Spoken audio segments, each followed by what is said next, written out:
Did you know in 2026, the Supreme Court of India made a very, very significant ruling on euthanasia in the case of Harish Rana. Now, this recent judgment has once again brought the topic of mercy killing and passive euthanasia into the spotlight. And now it's very, very important for everybody to understand law in simple language. Hey everybody, welcome to Shubhoda on Legal Roads, an initiative of Thrakshar Academy where we explain law in simple, easy, and relatable manner. So today we are going to talk about euthanasia in India, what it actually means, what are the types of euthanasia, and what the law says. Along with it, we are also going to understand important cases, including that of Harish Rana, and why there is still no specific law that has been passed by Parliament yet.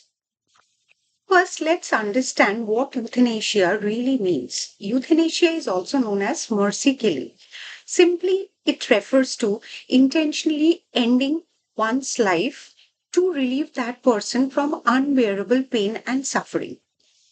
मान लो everyday life में कोई patient का दर्द इतना ज्यादा हो जाता है कि वो बेरेबल नहीं रहता है और वो पेशेंट अपने लाइफ खत्म करने की मर्जी खुद या अपने फैमिली के थ्रू एक्सप्रेस करता है so that's where euthanasia becomes subject of law. So no, the question is that it is not about killing somebody arbitrarily. No, not at all. It is about putting an end to a suffering with dignity and of course, very importantly, with consent. Now we need to understand that there are two types of euthanasia. एक हो जाता है active euthanasia, एक हो जाता है passive euthanasia. When we talk about active euthanasia, this means doing something to cause death directly. For example, giving a lethal injection to someone. And the second one talks about passive euthanasia, which means withdrawing or withholding the life support treatment. That means it is allowing the person to die in a natural manner. अब India का scenario देख लेते हैं तो यहाँ पे India में active euthanasia is totally illegal but when it comes to passive euthanasia, it has been allowed under strict supervision, of course, by the apex judiciary, which is the Supreme Court of India. अब क्योंकि हम लोग हरीश राणा का case में बात कर रहे हैं तो थोड़ा सा जान लेते हैं कि क्या हुआ है रिसेंटली. तो दोस्तों, हरीश राणा यूथेनेशिया केस में सुप्रीम कोर्ट ऑफ इंडिया ने मार्च 2026, जो कि हाल ही में हुआ है, एक बहुत ही इंपॉर्टेंट रूलिंग दे दिया है. So as per the supreme court of India, passive euthanasia has been allowed for Harish Rana because since 2013 उनको एक बहुत सीवियर हेड इंजरी हुआ था और उसके बाद से ही has been in permanent vegetative state और रिकवरी का कोई रियलिस्टिक पॉसिबिलिटी अभी तक दिखा नहीं गया है. तो इसलिए the bench of justice like Pardiwala, Viswanathan, इन्होंने डॉक्टर्स को परमिशन दिया है कि वो एक लाइफ सस्टेनिंग ट्रीटमेंट विड्रॉ कर सकते हैं ताकि पेशेंट को डिग्निटी के साथ नेचुरल डेथ मिल सके. So, court has emphasized on right to die with dignity, which is part of our Article 21 of the Indian Constitution, जो पहले भी Common Cause versus Union of India के जजमेंट में recognise किया गया है. एंड सिंपल टर्म्स में अगर बोला जाए तो कोर्ट ने कहा कि जब रिकवरी मेडिकली इम्पॉसिबल हो जाता है तो पेशेंट लॉन्ग टाइम से वेजिटेटिव स्टेट में है तो स्ट्रिक्ट सेफगार्ड्स के साथ पैसिव यूथेनेशिया लीगली अलाउ किया जा सकता है ताकि पेशेंट को अननेसेसरीली सफरिंग से बचाया जा सकता है.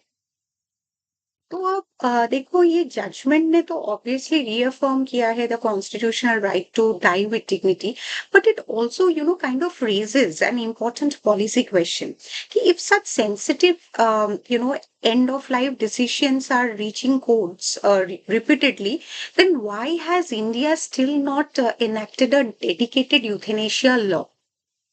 तो ऑब्वियसली बहुत सारे रीजंस है इसके पीछे, लेकिन प्राइमरीली अगर बोला जाए, even though it's debatable, but according to me there are certain concerns, like could be ethical concerns, because life and death issues are very, very sensitive, and again, religious communities, they have different values. Of course, fear of misuse comes into picture. So of course, if laws are too broad, there will be risk of, I mean, there can be probability of risk of coercion, wherein older people, differently able people may get pressurized. complex legal balancing problem also comes into picture because balancing personal autonomy, dignity, medical ethics, and safeguarding against abuse, of course, is very very difficult. So for now, the Supreme Court's guidelines remains the main law in practice. So it's a kind of judicial lawmaking until and unless the parliament legislates.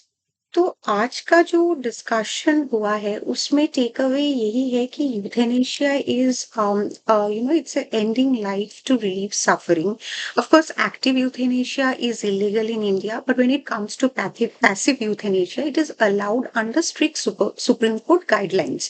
Of course, in India, we do not have any codified law yet, but Harish Rana's case of 2026 has reaffirmed the current legal position.